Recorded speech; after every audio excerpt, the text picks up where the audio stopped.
Welcome back to the SuSu Room. I know it's been a minute, but I'm glad you're here. Come on in, take a seat.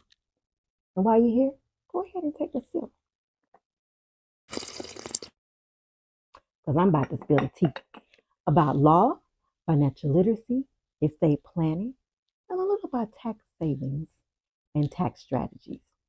Hi, I'm TaQuita Hogan-Claiborne, attorney, legal instructor, advocate, entrepreneur, and an IRS registered tax professional.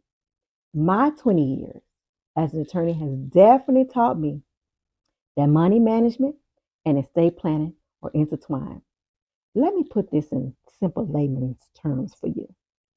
If you have no money, that usually leads to no money plan and or no estate plan.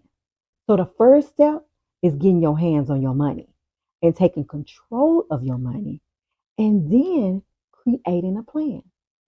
Well, let's go get your money back right now in 2024. Start with maximizing your tax savings and your best tax practice strategy.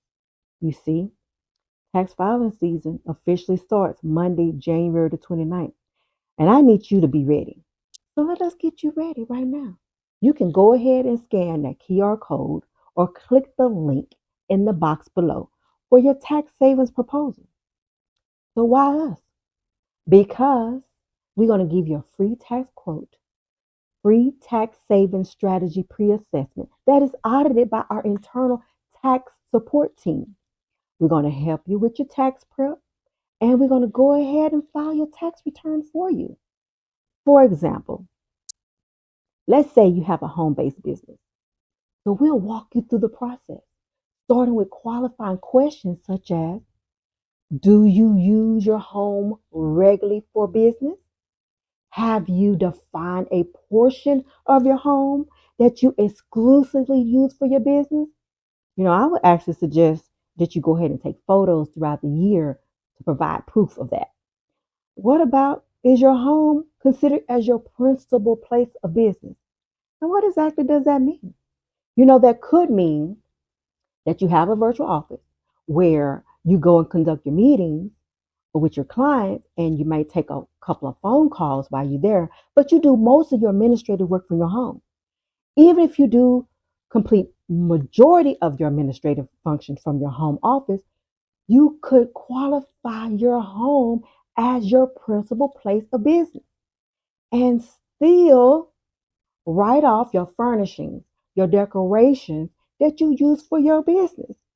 We're talking about things like your desk, your chairs, your computers, your utilities, your mortgage interest, property taxes, home cleaning services. Look, so much more. And even if you do not use them solely for your business purposes, you can still deduct a portion based on how much you use them. Look, go ahead and let us assist you with your return and e-filing from the start to the finish. So my team can help you maximize your tax savings.